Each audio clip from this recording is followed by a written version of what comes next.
हम जिंदगी भर उस पावर के आगे हाथ फैलाते हैं जिसके हम असल में मालिक हैं।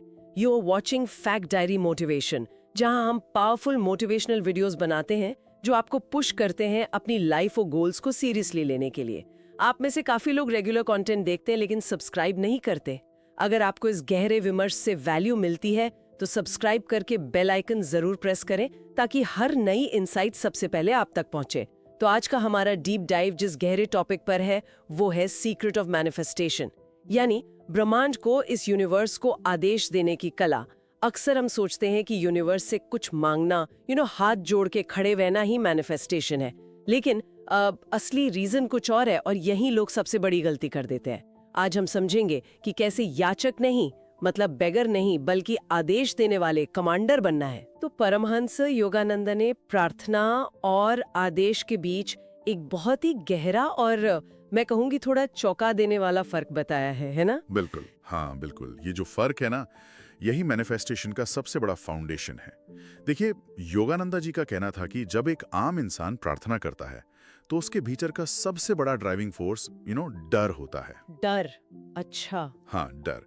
वो खुद को एक छोटा, निर्बल और असहाय जीव मानता है और ये सोचता है कि कोई बहुत बड़ी एक्सटर्नल पावर बाहर बैठी है जिसके आगे उसे गिड़गिड़ाना है। इंसान सोचता है कि अगर वो काफी देर तक रोते हुए मांगेगा तो शायद उस पावर को उस पे दया आ जाएगी। राइट, मतलब एक हेल्पलेस स्टेट से मांगना। एग्जैक्टली। पर सच्चाई ये है कि जब तक कोई खुद को भिखारी समझता है, ब्रह्मांड उस पे सिर्फ दया करता है। दया से शायद एक वक्त का गुजारा हो सकता है, पर दया से नई सृष्टि नहीं रची जा सकती। लेकिन जब कोई इंसान अपना अधिकार समझकर प्रेम और पूरे विश्वास के साथ आदेश देता है तो ब्रह्मांड एक उत्तरदायी सेवक बन जाता है। एक उत्तरदायी सेवक बन जाता है। वाओ, रुक, यहाँ एक बड़ा ट्विस्ट लग रहा है मुझे। अगर कोई आम इंसान अचानक से ब्रह्मांड को, जो इतना विशाल है, उसे सीधे ऑर्डर देने लगे तो क्या ये उसका अहंकार नहीं बन जाएगा? दुनिया में पहले ही ईगो और एरोगेंस की कमी नहीं है। एक तरफ हम कहते हैं कि हम्बल रहो और दूसरी तरफ आप कह रहे हैं कि यूनिवर्स को कमांड करो। ये तो कॉन्ट्रडिक्शन लग रहा है ना? ये कॉन्ट्रडिक्शन ना सिर्फ सतह पर लगता है। यहाँ अहंकार और अधिकार के बीच का फर्क समझना बहुत जरूरी है। देखिए, अहंकार यानी ईगो का बेस ही सेपरेशन होता है। सेपरेशन? थोड़ा और समझाइए इसको। हाँ, मतलब ईगो कहता है कि मैं तुमसे अलग हूं और मुझे तुमसे कुछ छीन कर अपने पास रखना है।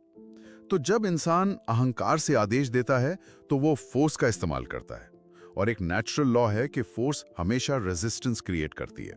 इसके बिल्कुल विपरीत जो सच्चा आदेश होता है वो एक गहरे कनेक्शन और एकता से आता है, वननेस से आता है। अच्छा। ये आदेश गुस्से या जिद से नहीं, बल्कि शांति और अडिग विश्वास से निकलता है। इसे एक सिंपल उदाहरण से समझते हैं। जब एक डांसर अपना हाथ हवा में उठाता है तो क्या वो अपने हाथ से रिक्वेस्ट करता है या क्या वो अपने हाथ को गुस्से में ऑर्डर देता है? नहीं ना? बिल्कुल नहीं। वो तो बस एक नेचुरल फ्लो में होता है। सही कहा। वो सिर्फ इरादा करता है और हाथ उठ जाता है, क्योंकि डांसर और हाथ दोनों एक ही सिस्टम का हिस्सा हैं। यूनिवर्स को आदेश देना बिल्कुल वैसा ही है। वो आदेश इसलिए काम करता है क्योंकि आदेश देने वाला और जिसे आदेश दिया जा रहा है वो अलग है ही नहीं, दोनों एक हैं। ओह वाओ, ये हाथ और डांसर वाली एनालॉजी से मैकेनिक्स काफी क्लियर हो रहे हैं। पर अगर ईगो और फोर्स से रिजल्ट नहीं आता और सच्चा ऑर्डर इस एकतावाद से आता है, तो इस एकतावाद तक पहुंचने का बेस क्या है? एक आम दिमाग उस स्टेट तक कैसे पहुंचे जहां वो खुद को यूनिवर्स का हिस्सा महसूस करे? उसका फाउंडेशन एक ही है, खुद की पूर्ण स्वीकृति, एब्सोल्यूट सेल्फ एक्सेप्टेंस। और ये कोई फिलोसॉफिकल कॉन्सेप्ट नहीं है, ये प्योर साइकोलॉजी और एनर्जी डायनामिक्स है। ब्रह्मांड किसी के मीठे शब्दों को या बाहरी एफर्मेशंस को नहीं सुनता। एफर्मेशंस को नहीं सुनता? आजकल तो हर कोई मिरर के सामने एफर्मेशंस बोलने को कहता है। अंदर आवाज कुछ और है और बाहर कुछ और। बिल्कुल। बिना शर्त अपने डर, अपनी कमजोरियों, अपनी फेलियर्स और अपने टूटेपन को स्वीकार करना ही मैनिफेस्टेशन की सबसे पहली सीढ़ी है। और यही लोग मिस कर देते हैं। ये तो वैसा हो गया कि कार का एक्सेलरेटर और ब्रेक एक साथ दबा रहे हैं, बाहर से कह रहे हैं मुझे ये चाहिए और अंदर एक परछाई कह रही है क्या मैं इसके काबिल हूँ? हाँ, और इसी को साइकोलॉजी में कॉग्निटिव डिसोनेंस कहते हैं। ब्रह्मांड उस अंदर की दबी हुई आवाज को पहचान लेता है। वो बाहरी शब्दों को मैनिफेस्ट नहीं करता, वो उस इंटरनल स्टेट ऑफ बीइंग को मैनिफेस्ट करता है क्योंकि देखिए, वाइब्रेशन कभी झूठ नहीं बोलती। अगर आपके अंदर डर और कॉन्फ्लिक्ट का शोर चल रहा है, तो बाहर भी ऐसी ही सिचुएशंस आएंगी जो उस डर को और बढ़ाएंगी। देखिए, एक बात मैं यहाँ ऐड करूंगी, हम सोसाइटी में सबको माफ कर देते हैं। किसी दोस्त ने गलती की, एक्सक्यूज दे दिया। पर हमारे अपने अंदर जो दबी हुई इम्परफेक्ट इमेज बैठी है, हम उससे हमेशा लड़ते रहते हैं। इंसान हमेशा खुद को फिक्स करने में लगा रहता है, जैसे वो कोई टूटी हुई मशीन हो जिसे रिपेयर की जरूरत है। ये बहुत ही गहरा ऑब्जर्वेशन है आपका। हम ना सुधारने के ऑब्सेशन में जी रहे हैं, पर यूनिवर्स किसी को सुधारने नहीं आता। वो एक आईना है, वो बस हमारी चेतना का एग्जैक्ट रिफ्लेक्शन लौटाता है। अगर कोई खुद को अधूरा मानेगा, तो यूनिवर्स ऐसी सिचुएशंस ही प्रोड्यूस करेगा जो उस अधूरेपन को और ट्रिगर करेंगी। आदेश देने से पहले खुद को एक ऐसी स्थिति में लाना जरूरी है जहां कोई सेल्फ रिजेक्शन ना हो। सही कहा। जब इंसान अपनी डार्क साइड और लाइट साइड दोनों को बिना किसी शर्त के एम्ब्रेस कर लेता है, तो उसके भीतर का वो सारा कॉन्फ्लिक्ट खत्म हो जाता है। और जब वो अंदर का शोर शांत होता है, तब जाकर भाषा बदल जाती है। तो जब वो इंटरनल नॉइज, वो खुद से लड़ाई बंद हो जाती है, तब यूनिवर्स से कम्युनिकेट करने का तरीका क्या होता है? क्या उस वक्त हमें अपने गोल्स को डिटेल में लिखना चाहिए, या यूनिवर्स को वर्बली बताना चाहिए कि हमें क्या चाहिए? इसका जवाब शायद थोड़ा अजीब लगे लोगों को। जब सच में शांति आती है, तब कम्युनिकेशन बोलने में नहीं, बल्कि चुप रहने में होता है। मौन की भाषा। मौन की भाषा, पर शब्दों के बिना मांगेंगे कैसे? क्योंकि वर्ड्स बहुत लिमिटेड होते हैं, और वर्ड्स हमेशा माइंड के लॉजिक से आते हैं। पर जब एक संकल्प, एक डीप रेजोल्यूशन बिना किसी शब्द के एक गहरे मौन में अनुभव किया जाता है, तब मैनिफेस्टेशन का असल मैकेनिज्म शुरू होता है। जब कोई इच्छा इतनी गहरी हो जाए कि उसके लिए शब्दों की जरूरत ही ना पड़े, वो सांसों में उतर आए, आपके रक्त में बहने लगे, और इंसान उस इच्छा को भीतर ऐसे महसूस करे जैसे वो अभी इसी वक्त सच हो चुकी है। वाओ! तब ब्रह्मांड झुकता है। इसे दिमाग से कैलकुलेट नहीं किया जा सकता, इसे दिल से जीना पड़ता है। रुकिए, पर एक प्रैक्टिकल डाउट आता है दिमाग में। अगर मैं किसी डिजायर को इतनी शिद्दत से चाहूं और उसे छोड़ दूं ताकि वो मुझे ढूंढ सके, तो जब वो चीज सच में आएगी, क्या वो कंप्लीटली वैसी ही होगी जैसी मैंने दिमाग में इमेजिन की थी? ये पूरी मैनिफेस्टेशन प्रोसेस का सबसे बड़ा ट्विस्ट है, और इसका सीधा जवाब है नहीं। यूनिवर्स कभी वैसा नहीं देता जैसा हम एग्जैक्ट मेंटल पिक्चर में सोचते हैं। वो हमेशा वो देता है जो आत्मा की ग्रोथ के लिए सबसे ज्यादा जरूरी है। Wait, really? मतलब हम पिक्चर कुछ और बनाते हैं और रिजल्ट कुछ और आता है? इसको एक एग्जाम्पल से समझिए। अगर कोई यूनिवर्स से सच्चा प्रेम मांगेगा, तो उसे लगता है कि कोई परफेक्ट पार्टनर आ जाएगा और लाइफ मूवी की तरह हो जाएगी। पर यूनिवर्स शायद किसी ऐसे व्यक्ति को भेज दे जो उसके सबसे पुराने दबे हुए घाव सामने लाए। ओह! क्यों? ताकि उस इंसान को रियलाइज हो कि उसके भीतर क्या कचरा भरा है, और जब वो हील हो जाएगा, तभी तो वो सच्चे प्रेम को धारण कर पाएगा। वैसे ही अगर कोई समृद्धि यानी इमेंस वेल्थ मांगेगा, तो यूनिवर्स उसके अकाउंट में सीधे पैसे नहीं डालेगा। वो शायद उस इंसान को एक ऐसी मुश्किल परिस्थिति में डाल देगा जहां उसे अपनी आलसी और कंफर्ट जोन की सारे लिमिट्स तोड़नी पड़े। बाप रे, ये पॉइंट तो पूरा पर्सपेक्टिव बदलने वाला है। हम सोचते हैं यूनिवर्स हमें एक ब्यूटीफुली पैकेज्ड गिफ्ट देगा, पर एक्चुअली वो हमें एक एक्सपीरियंस या एक टेस्ट देता है जो हमें उस गिफ्ट के काबिल बनाता है। लोग तो अक्सर सोचते हैं कि लॉ ऑफ अट्रैक्शन काम नहीं कर रहा, पर यूनिवर्स उन्हें तैयार कर रहा होता है। हाँ, बिल्कुल। तो इसका मतलब हमारे अंदर जितनी भी डिजायर्स हैं, जरूरी नहीं कि यूनिवर्स उन सबको पूरा करे। क्या हर इच्छा का फुलफिल होना मैनिफेस्टेशन की सक्सेस है? नहीं, बिल्कुल नहीं।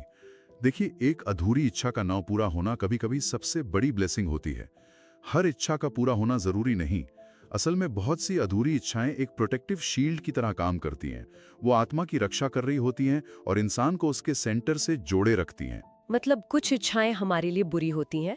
हाँ, क्योंकि बहुत सी ऐसी डिजायर्स होती हैं जो सिर्फ सोसाइटी के प्रेशर, पीयर वैलिडेशन या प्योर ईगो से पैदा होती हैं। अगर ऐसी डिजायर्स पूरी हो जाएं, तो वो आपके जीवन में अशांति और दुख ला सकती हैं। जो इच्छा इंसान को भीतर से खोखला कर दे, वो आगे चलकर विष यानी पॉइजन बन जाती है। ये तो ऐसा हो गया कि एक रास्ता ब्लॉक हो गया या कोई बंद दरवाजा मिला, और हम उस बंद दरवाजे को देखकर रोते हैं, रिजेक्शन पर फोकस करते हैं। पर असल में वही बंद दरवाजा हमें रुकने पर और अपने भीतर झांकने पर मजबूर करता है।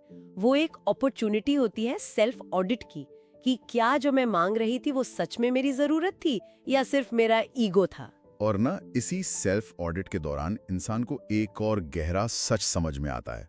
अगर हम ध्यान से देखें कि हम डिजायर्स के पीछे क्यों भागते हैं, तो एक क्लियर पैटर्न दिखेगा।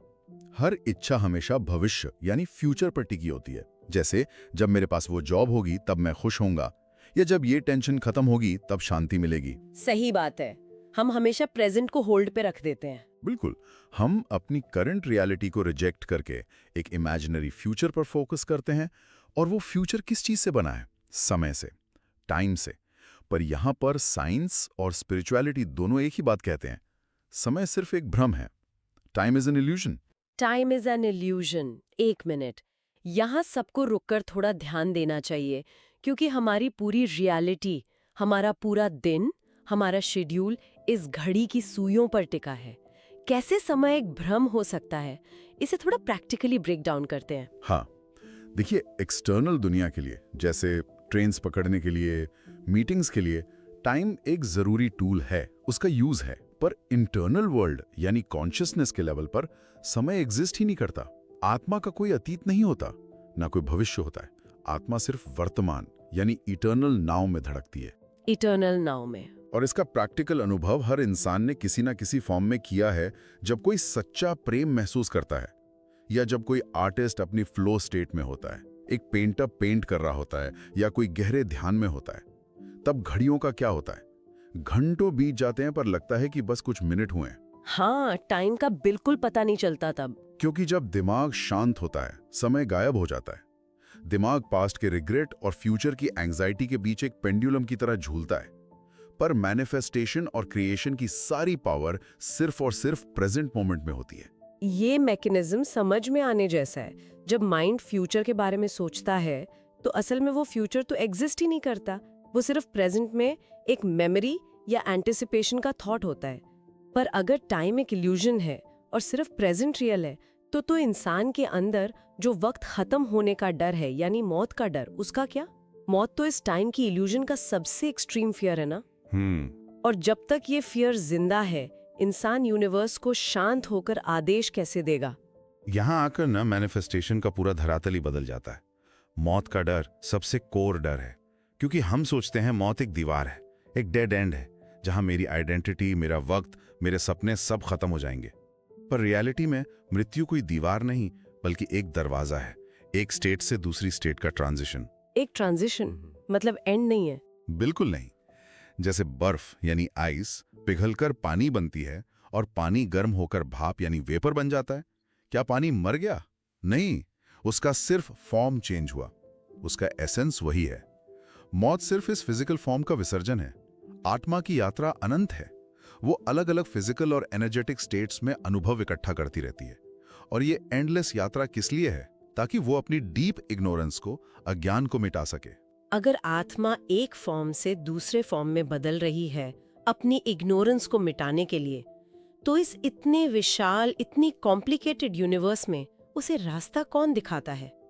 जैसे एक शिप को ओशन में भटकने से बचाने के लिए एक कंपास चाहिए होता है, तो इस कॉन्शियसनेस की जर्नी में वो कंपास क्या है? उस कंपास का नाम है गुरु। पर यहां भी एक बहुत आम और गलत धारणा को तोड़ना जरूरी है। गुरु सिर्फ एक शरीर या एक फिजिकल व्यक्ति नहीं होता। गुरु एक प्योर कॉन्शियसनेस है, एक अवेकन्ड स्टेट ऑफ एनर्जी।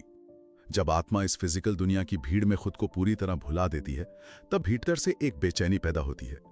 उस पुकार के जवाब में यूनिवर्स उसी चेतना को गुरु के रूप में मैनिफेस्ट करता है। अच्छा, मतलब हमारी इंटरनल पुकार बाहर एक रास्ता बनाती है। हाँ, पर गुरु का काम कोई नया मैजिक ट्रिक सिखाना या नई इंफॉर्मेशन फीड करना नहीं है। वो बस दिमाग के उस भ्रम को तोड़ता है। वो याद दिलाता है कि तू देह नहीं, तू ब्रह्म स्वरूप है। वो उस भूली हुई चाबी को वापस इंसान के हाथ में देता है, जो शुरू से उसकी जेब में थी, पर वो उसे बाहर पूरी दुनिया में ढूंढ रहा था। मतलब गुरु एक आईने की तरह काम कर रहा है।